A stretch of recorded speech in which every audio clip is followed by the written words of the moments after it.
790 से मैं सुरेश यादव। दोस्तों देखिए, जो इम्पोर्टेंट प्रश्न है जीके के और जो हर एग्जाम में पूछे जाते हैं, आज उसका हम यहाँ रिवीजन करेंगे। तो देखिए, इसमें पहला क्वेश्चन है, अकबर ने किस वर्ष पहली बार जजिया कर समाप्त किया था?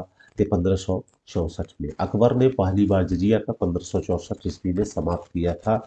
इससे पहले 1562 में दास प्रथा तथा 1963 में तीर्थ यात्रा कर को समाप्त किया था। तीनों इंपॉर्टेंट हैं।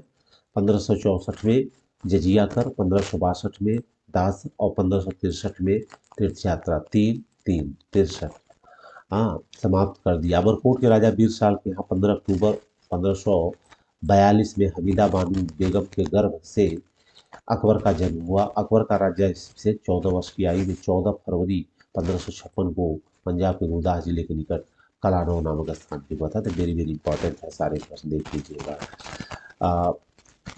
1938 में भारतीय राष्ट्रीय कांग्रेस के अध्यक्ष कौन निर्वाचित हुए थे?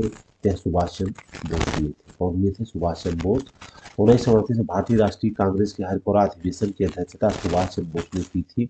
1939 में त्रिपुरी अधिवेशन के अध्यक्ष निर्वाचित हुए, परंतु महात्मा गांधी से मतभेद के कारण 1939 में अध्यक्ष पद से त्याग कर दे दिया। तो याद रखिए, 1940 में रामगढ़ अधिवेशन का अध्यक्षता अबुल कलाम आजाद ने किया था। 1946 में मेरठ अधिवेशन का अध्यक्षता जेबी कृपलानी ने किया था। और 1948 में जयपुर अधिवेशन की अध्यक्षता बी पट्टाभिसिता रमैया ने किया था। तो सारे इंपॉर्टेंट हैं। तीसरा देखिए, अधोलिखित में से किस वर्ष सुरेंद्रनाथ बनर्जी को सिविल सर्विस से हटाया गया था? तो इसका राइट आंसर 1874 हो जाएगा। सुरेंद्रनाथ बनर्जी को सिविल सर्विस से 1874 ईस्वी में हटाया गया था। इन्हें 1869 में प्रतिस्पर्धात्मक परीक्षा देने की मंजूरी मिल गई थी, परंतु उम्र के विवाद के कारण रोक लगा दी गई। 1871 में इन्हें फिर से मंजूरी मिली और इस सिलहट के सहायक मजिस्ट्रेट के रूप में पदस्थापित किए गए, परंतु जल्द ही नस्ली भेदभाव कारण नौकरी से बर्खास्त कर दिए गए। 1889 में इन्होंने द बंगाली समाचार पत्र को आरंभ किया। कौन सा? बंगाली आरंभ किया 1895 और 1909 में कांग्रेस के अध्यक्ष चुने गए। ये ध्यान रखिए, कब हटाया गया था? 1874 में। चौथा प्रश्न देखिए, ब्राह्मी लिपि का उद्वाचन किया गया था? यह किया गया था जेम्स प्रिंसेप के द्वारा। ब्राह्मी लिपि का उद्वाचन जेम्स प्रिंसेप द्वारा किया गया था। सर्वप्रथम 1837 में जेम्स प्रिंसेप ने अशोक के दिल्ली टोपरा अभिलेख को पढ़ने में सफलता पाई थी। उन्होंने सर्वप्रथम सांची के स्तूप ब्राह्मी अक्षरों का अंकित दान शब्द के आधार पर ब्राह्मी लिपि की वर्णमाला तैयार की थी। तो शब्द के आधार पे दान, याद रखिएगा। पांचवा प्रश्न देखिए कि निम्नलिखित राजवंशों को नीचे दिए गए कूट प्रयोग करते हुए कालक्रम में व्यवस्थित कीजिए। तो यहाँ शुंग, हर्यक, नंद और मौर्य। तो हसीन मासुका, मासुका, मासुका। तो यहाँ पे क्या बी हो जाएगा? हसीन, ह। दूसरा हो जाएगा, तीसरा हसीन, फिर नंदवंश, माँ चौथा, फिर शुंग। तो याद रखिएगा, इसका कोड है पूरा हसीन मासुका। क्या है? हसीन मासुका। तो इससे आप सब याद रखिएगा, ये आपको आसानी से ध्यान रहेगा। तो यहाँ से आप इसको पकड़ लेंगे। तो हर्यक वंश पहला हो जाएगा, तो दो में है। मतलब इससे सुनाग वंश है नहीं। फिर क्या हो जाएगा? नंद। तो नंद कहाँ पे है? तीसरा में, दो तीन। फिर कौन है? मौर्य। तो मौर्य हो जाएगा चौथा। फिर इसके बाद आएगा शुंग। तो ए इसका राइट आंसर क्या हो जाएगा? दो तीन चार एक, बी हो जाएगा। हर्यक वंश 544 ईसा पूर्व से 412 ईसा पूर्व तक। नंद वंश 344 ईसा पूर्व से 324 ईसा पूर्व तक। मौर्य साम्राज्य 323 से लेकर 184 ईसा पूर्व तक। और शुंग राजवंश 150 से लेकर 73 ईसा पूर्व तक। अब देखिए छठा प्रश्न, as per census 2011 literacy rate in India is. जनगणना 2011 के अनुसार भारत में साक्षरता दर कितनी रही? तो यह 74.04 रही। 74.04 रही। सातवां देखिए, उत्तर प्रदेश के बजट 2021-22 के अंतर्गत मुख्यमंत्री समग्र संपदा विकास योजना के लिए कितना आवंटन किया गया है? पुराना प्रश्न है, लेकिन आपको यहाँ से भी पढ़ लेना है, लेटेस्ट टॉपिक। आठवां देखिए, निम्नलिखित में से मृदा अपरदन कारकों को पहचाने। बहता हुआ पानी, भूजल, समुद्र की लहरें। तो इसका राइट आंसर क्या हो जाएगा? ए बी सी, मतलब तीनों, बहता हुआ पानी, भूजल और समुद्र की लहरें। नौवां देखिए, बायोडाइवर्सिटी इज आनुवांशिक विषय विभिन्नताएं हैं, जैव विविधता है, आनुवंशिक विभिन्नताएं, पृथ्वी पर उपस्थित सभी जैविक जातियां, जैविक समुदायों की विभिन्नता और पारिस्थितिकी तंत्र की विभिन्नताएं। यह इसका राइट आंसर का हो जाएगा ऑल ऑफ द एबव। 10वां देखिए कि ध्वनि प्रदूषण की तीव्रता मापते हैं, वेरी इंपॉर्टेंट, इसका राइट आंसर हो जाएगा डेसिबल। कौन सा हो जाएगा? डेसिबल। अब आप देख लीजिए ध्वनि की तीव्रता को डेसिबल से मापते हैं। उच्च तीव्रता वाली ध्वनि जिसके कारण अशांति और बेचैनी महसूस हो उसे ध्वनि प्रदूषण कहते हैं। WHO ध्वनि की उच्चता का असर दिन में 45 डीबी और रात्रि में 35 डीबी निश्चित किया है। कुछ ध्वनि स्रोत तथा उनकी तीव्रता निम्नलिखित जैसे सामान्य बातचीत 20 से 30, उच्च आवाज में बातचीत 60 डीबी, हवाई जहाज की ध्वनि 90 से 120 डीबी और अंतरिक्ष यान की 140 से 179 डीबी। तो हमारे लिए कितना अथराइज्ड है? 45 से लेकर के 35 तक। 11वां देखिए इंपॉर्टेंट प्रश्न, निम्नलिखित में से कौन सी बीमारी वायरस जनित है? तो क्या हो जाएगा? रेबीज। क्या हो जाएगा? रेबीज। दिए गए प्रश्न वायरस जनित रोग रेबीज है और अन्य वायरस जनित रोग जैसे एड्स, चेचक, पोलियो, डेंगू, टेट्रोमा, खसरा आदि हो गया। मियादी बुखार बैक्टीरिया जनित है जो साल्मोनेला टाइफोसा नामक जीवाणु से होता है। इससे होता है साल्मोनेला टाइफोसा नामक जीवाणु से होता है। ल्यूकीमिया यह एक प्रकार का रक्त कैंसर है जो रक्त और अस्थिमज्जा से संबंधित है। कौन सा? ल्यूकीमिया। और फाइलेरिया यह रोग अनेक प्रकार के सूत्रकृमियों के कारण होता है। अब 12वां देखिए ईसीजी किस अंग को विद्युतीय गति ग्राफी प्रदर्शन करता है? यह क्या हो जाएगा? हार्ट, क्योंकि इलेक्ट्रोकार्डियोग्राफ बोला जाता है। इलेक्ट्रोकार्डियोग्राफी इसका फुल फॉर्म है, इलेक्ट्रोकार्डियोग्राफी। 13वां देखिए 12C6, 14C6, 1H1 और 3H1, 35Cl, 17, 37Cl, 17। देखिए सारे क्या हो जाएंगे? आइसोटोप्स हो जाएंगे, समस्थानिक, क्योंकि इनके सारे के परमाणु क्रमांक एक हैं, परमाणु क्रमांक एक हैं, बट इनका परमाणु भार अलग अलग है। तो जो परमाणु क्रमांक एक हो उसे क्या बोला जाता है? समस्थानिक। परमाणु क्रमांक एक उसे क्या बोला जाता है? समस्थानिक, और इंग्लिश में आइसोटोप्स। अब 14वां देखिए 14, निम्नलिखित में से कौन सा अम्ल मुख्यतः टमाटर में उपस्थित होता है? तो यह राइट आंसर डी हो जाएगा, साइट्रिक एसिड एंड मालिक एसिड। साइट्रिक एसिड एंड मालिक एसिड। टमाटर में सिट्रिक और मौलिक अम्ल पाया जाता है। सिट्रिक अम्ल एक दुर्बल कार्बनिक अम्ल है जो नींबू, संतरे और अनेक खट्टे फलों में पाया जाता है। उल्लेखनीय है कि टार्टरिक अम्ल इमली में, थैलेटिक अम्ल दूधों में पाया जाता है। वेरी वेरी इंपॉर्टेंट है, सारे चीजें इसका याद कर लीजिएगा। 15वां देखिए in which year 21st United Nation climate change summit was held in Paris. Paris में 21वां संयुक्त राष्ट्र जलवायु परिवर्तन शिखर सम्मेलन कब आयोजित किया गया था? तो इसका राइट आंसर 2015 हो जाएगा। कब हो जाएगा? 2015। 16 देखिए निम्न में से कौन सा एक सुमेलित नहीं है? तो इसका राइट आंसर हो जाएगा बी और डी, ये दोनों सुमेलित नहीं है, क्योंकि देखिए एस्कार्बिक खट्टे फलों में पाया जाता है, फार्मिक लाल चींटियों में पाया जाता है, न कि मिल्क में, और एस्टिकम सिरके में पाया जाता है, न कि दही में। इसलिए बी और डी ये दोनों ही मिलान सही नहीं है। 17वां देखिए सरकार द्वारा अगस्त रक्षा मंत्रालय भारत सरकार द्वारा अगस्त 2020 में प्रारंभ किया गया सार्थक निम्नलिखित में किससे संबंधित है? तो सार्थक संबंधित है ऑफशोर पेट्रोल शिप, मतलब कि अपतटीय गश्ती जहाज, मतलब जो समुद्र के किनारे पेट्रोलिंग करता है उससे रिलेटेड क्या है? सार्थक है, तो याद रखिएगा अपतटीय गश्ती जहाज। सार्थक भारतीय तटरक्षक अपतटीय गश्ती जहाज है। इसका शुभारंभ 13 अगस्त 2020 को किया गया। 5 अपतटीय गश्ती जहाज की श्रृंखला में ओपीवी सार्थक चौथे स्थान पर है। इसे मेक इंडिया के तहत गोवा शिपयार्ड लिमिटेड द्वारा स्वदेशी रूप में डिजाइन और निर्मित किया गया। इसकी अधिकतम गति 26 समुद्री मील मतलब नॉट है।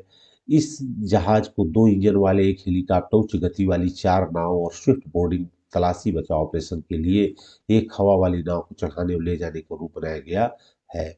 18वां देखिए निम्न में से कौन भारत का पहला 100% जैविक केंद्र शासित प्रदेश बना है? यह है लक्षद्वीप। कौन सा बना है? लक्षद्वीप। 19 में देखिए निम्नलिखित घटनाओं के कालक्रमानुसार व्यवस्थित कीजिए और नीचे दिए कुछ सही से मिलान कीजिए। तो इसमें देखिए पहले क्या था? फिरोज शाह की मृत्यु थी। फिर क्या था, जलियांवाला बाग हत्याकांड था। फिर इसके बाद साइमन कमीशन और फिर महात्मा गांधी। तो इस प्रकार से इसका राइट आंसर क्या हो जाएगा, ये फिरोज शाह मेहता 1915, जलियांवाला बाग हत्याकांड 1919, साइमन आयोग की नियुक्ति 1927 और महात्मा गांधी की दांडी यात्रा 1930। 20 में देखिए कि निम्नलिखित नेताओं में से किसने क्रांतिकारी संगठन अभिनव भारत की स्थापना की थी। ते कौन थे, विनायक दामोदर सावरकर। विनायक दामोदर सावरकर। देखिए 2011 में भारत की जनसंख्या विश्व की जनसंख्या के कितने प्रतिशत थी, तो उस आंकड़ों के हिसाब से 17.5% थी। 17.5% थी। 22 में देखिए कुमायूं हिमालय निम्नलिखित में से किन नदियों के बीच स्थित है, तो इसका राइट आंसर हो जाएगा सतलज और काली। सतलज और काली नदी के बीच में कुमायूं स्थित है। कौन स्थित है, कुमायूं स्थित है। 23 में देखिए हरित क्रांति किससे संबंधित है, वेरी इंपॉर्टेंट। यह किससे है, प्रोडक्शन ऑफ सेरेल क्रॉप, मतलब खाद्यान्न फसलों के उत्पादन से संबंधित है। इसके इंपॉर्टेंट प्रश्न देख लीजिए। 1960 ईस्वी में नॉर्मन बोरलॉग द्वारा शुरू किया गया था। उन्हें विश्व में हरित क्रांति के जनक माना जाता है। जबकि भारत में एम एस स्वामीनाथन को, एम एस स्वामीनाथन को। और इससे किसके ज़्यादा पैदावार शुरू हुई थी, गेहूं और चावल में, गेहूं और चावल में। 24 देखिए भारत का कौन सा समुद्र तट प्रायः चक्रवात से प्रभावित रहता है, इसका राइट आंसर क्या हो जाएगा, ओडिशा। कौन सा, ओडिशा। 25 देखिए निम्नलिखित में से भारत का सबसे बड़ा रेलखंड कौन सा है, यह हो जाएगा नार्दर्न रेलवे जोन। कौन सा हो जाएगा, नार्दर्न रेलवे जोन। यहाँ देखिए इसका राइट आंसर 26 का कि एफ किस पोजीशन पे आता है, ए बी सी डी 6 पे, तो 6 का क्यूब करने पे 216 होता है। ऐसे यल आपका आता है 12 पे, तो 12 का क्यूब करने पे क्या हो जाएगा, 12 क्यूब करने पे हो जाएगा 1728। इसका राइट आंसर क्या हो जाएगा, डी। राइट आंसर क्या हो जाएगा, डी हो जाएगा। अब यहाँ देखिए 27 में सांकेतिक भाषा में गंगा का कोडे लिखा हुआ है, तो उसे सरूज के हिसाब से तो देखो इसमें जी 7वीं पोजीशन पे है और ए एक पोजीशन पे है, एन 14 पे है, जी 7 पे है और ए 1 पे है। तो इसी प्रकार से यहाँ देखिए यस जो है किस पे है, 19 पे है, ए ये 1 पर है, इसके बाद आर 18 पे है और आर 18 पे है, जे आपका 10 पे है और यू 21 पे है। ये आपका राइट आंसर ए हो जाएगा। राइट आंसर क्या हो जाएगा, यस किस पे है, 19 पे, ए 1 पे और ए 18 पे है कौन, आर, और 10 पे क्या है आपका जे, और यू कितने 21 पे। इसका राइट आंसर क्या हो जाएगा, ए हो जाएगा। अब देखिए इसमें एक व्यक्ति किसी 8 किलोमीटर पश्चिम दिशा को चलता है और फिर 6 किलोमीटर उत्तर की दिशा में चलता है, तो वह अपने प्रारंभिक स्थान से कितना दूर है। तो देखो यहाँ पे बता रहे हैं कि 8 किलोमीटर पश्चिम दिशा, यहाँ से मतलब 8 किलोमीटर पश्चिम गया और फिर उत्तर की ओर चला। फिर कितना चला, उत्तर की ओर चला कितना, 6 किलोमीटर, और यहाँ 8 किलोमीटर। तो ये बता रहे हैं यहाँ से यहाँ तक कितना चला, तो 8×64 36, मतलब वो कितना चला, अंडर रूट में निकाल लीजिए। तो यहाँ हो जाएगा 8×64 और प्लस यहाँ पे हो जाएगा 36, कितना हो जाएगा 36, अंडर रूट 100। तो इसको निकालोगे तो कितना हो जाएगा 10 किलोमीटर। तो अपनी मूल स्थान कितना गया, 10 किलोमीटर। कितना गया, 10 किलोमीटर। अब देखिए 29 में कि 2:30 पर दोनों सुई कि कितने अंश का कोण होगा, तो इसका देखिए फार्मूला होता है 11m/2 - 30h। तो m की जगह आप 30 रखेंगे तो यहाँ कितना हो जाएगा 330। 330 को 2 से काटेंगे कितना जाएगा 165, और यहाँ पे 30 और घंटा की जगह 2, 30 दूनी 60। 165 में से 60 घटा देंगे कितना आ जाएगा 105। तो इसका राइट आंसर क्या हो जाएगा, सी हो जाएगा। तो यहाँ पे आप ध्यान रखिएगा कि फार्मूला याद करना कि 11m/2 - 30h। तो एच की जगह घंटा कमान से 2 बज रहा है तो 2, और 3 बजता तो यहाँ 3। तो इस हिसाब से आप, और एम की जगह जो भी यहाँ उसको यहाँ रख लीजिए। तो इस प्रकार से कितना हो जाएगा 105 डिग्री। कितना हो जाएगा 105 डिग्री। अब इसमें देखिए 30 में प्रयागराज में गंगा है, तो अयोध्या में कौन है, सरयू है। कौन नदी है, सरयू नदी है। 31 में देखिए जो मृदा जल के द्वारा वहन होती है कहलाती है, यह हो जाता है एलुआइल, मतलब कि जलोढ़ मिट्टी। कौन सी मिट्टी, जलोढ़ मिट्टी। 32 में देखिए भोज्य एवं भक्षक के रूप में विभिन्न प्रजातियों का अनुक्रमिक संबंध क्या कहलाता है? यह कहलाता है फूड चेन। क्या कहलाता है? Food chain. 33 में देखिए समुद्र के तल पर रहने वाले जंतुओं को क्या कहा जाता है? तो इसको बेंथिक कहा जाता है। क्या कहा जाता है? बेंथिक कहा जाता है। 34 में देखिए एक पावर हाउस का सामर्थ्य 200 मेगावाट है, तो इसके द्वारा प्रतिदिन उत्पन्न विद्युत ऊर्जा कितनी होगी? तो इसको देखिए आपके यहाँ फार्मूला है P = W/T। तो P बराबर 200, तो टी समय मतलब एक, दिन बराबर 24 घंटा। तो आप यहाँ निकाल लीजिए कि पी की जगह क्या हो जाएगा 200, और यहाँ पे W/24, तो इसको गुणा कर दें कितना हो जाएगा 4800 मेगावाट पर आवर। ए हो जाएगा इसका राइट आंसर। क्या हो जाएगा? तो यहाँ देखिए पी कितना है 200, और दिन में कितने घंटे हो जाएंगे, तो इसका फार्मूला देखने बताया है कि पी बराबर W/T। तो पी की जगह आपके यहाँ हो जाएगा 200, कितना हो जाएगा 200 बराबर डब्लू कितना है, डब्लू देखिए यहाँ पे निकालना है, डब्लू क्या है निकालना है, और टी बराबर क्या है 24 घंटा। टी बराबर 24 घंटा। तो अगर इसमें हम गुणा करेंगे तो यहाँ आ जाएगा 24×2 = 48, और इसके बाद 2 जीरो, तो यही आपका हो जाएगा mega MWH, megawatt per hour, megawatt per hour. इसका राइट आंसर क्या हो जाएगा? सी। राइट आंसर क्या हो जाएगा? सी। अब देखिए 35 में राष्ट्रीय विज्ञान दिवस मनाया जाता है, तो यह मनाया जाता है 28 फरवरी को। 28 फरवरी को किसके उपलक्ष्य में? सीवी रमन को, सीवी रमन के। 36 देखिए भारतीय केंद्र सरकार द्वारा प्रारंभ किया गया मिशन जल जीवन हर घर में एक नल का लक्ष्य सर्वप्रथम किस राज्य ने पूर्ण किया? तय किया है गोवा ने, किया है गोवा ने। 37 देखिए भारत के किस राज्य में धार्मिक त्योहार थाई पुसम मनाया जाता है? यह तमिलनाडु मनाया जाता है, तो इसे त्योहारों वाला भी जरूर आप सब याद रखिएगा। 38 में देखिए किसानों की आय बढ़ाने हेतु किस राज्य किसान कल्याण मिशन शुभारंभ किया था? यह उत्तर प्रदेश ने, इसने किया था उत्तर प्रदेश ने। 39 देखिए वर्ष 2020 का बुकर पुरस्कार किससे संबंधित है? तो अब इसको लेटेस्ट वाला ध्यान देना, उस समय तो सगी बेन को मिला था, लेकिन अब लेटेस्ट इसका देख लेना है। 40 में देखिए हाल ही में भारत और अफगानिस्तान की सहमति से सहतूत बांध किस नदी में निर्मित है? यह सी हो जाएगा मैदान नदी पे। किस पे है? मैदान नदी पे। 41 में देखिए भारत में वस्तु एवं सेवा कर कब लागू किया गया था? तो यह 1 जुलाई 2017 को। कब किया गया था? 1 जुलाई 2017 को। और इसमें देखिए पेट्रोलियम मादक पेय स्टाम्प शुल्क को छोड़ दिया गया था। तो इसको पेट्रोलियम मादक पेय और स्टाम्प शुल्क को अब किस अनुच्छेद तहत जोड़ा गया था? 101वें संविधान संशोधन, ये भी इंपॉर्टेंट है। जीएसटी लागू होने के 101वें संविधान संशोधन अधिनियम 2016 के माध्यम से 3 नए अनुच्छेद 246 ए, 269 ए और 279 ए जोड़ा गया। 43 में देखिए निम्नलिखित में से कौन सी भारतीय शासन अधिनियम 1919 की प्रमुख विशेषता नहीं थी? तो इसका बी हो जाएगा केंद्र में द्वैध शासन, मतलब यह था, लेकिन यही क्या हो जाएगा इसका गलत हो जाएगा। ये 1919, 1909, ये सब आपको 1935 से इंपॉर्टेंट है, इनको आपको याद रखना है।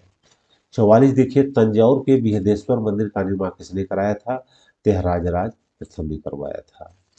45 देखिए अटल नवाचार मिशन संबंधित है, तो यह है उद्यमशीलता विकास से। किससे है? उद्यमशीलता विकास से है, याद रखिएगा। 46 में देखिए भारत के किस राज्य में वन के अंतर्गत क्षेत्र सबसे अधिक है? तो यह मध्य प्रदेश है। कौन सा है? मध्य प्रदेश है, काफी दिनों से यही बना पड़ा है। 47 में देखिए निम्न में से कौन सी नदी डेल्टा नहीं बनाती? इसका राइट आंसर हो जाएगा नर्मदा। कौन सी बनाती? नर्मदा। 48 देखिए कैबिनेट मिशन भारत में कब आया? यह आया था मार्च 1946 में। मार्च 1946 में, इंपॉर्टेंट है, याद रखिएगा, मार्च 1946 में आया था। इस मिशन के अध्यक्ष लॉर्ड पैंथिस लॉरेंस और अन्य थे क्रिप्स और अलेक्जेंडर। 49 में देखिए भारत में उपराष्ट्रपति पदेन सभापति होता है, ये होता है राज्यसभा का। संविधान के अनुच्छेद 63, ये भी याद रखना, भारत का एक उपराष्ट्रपति होगा। उपराष्ट्रपति राज्य का प्रदेश सभापति एक्स ऑफिसियो चेयरमैन होता है।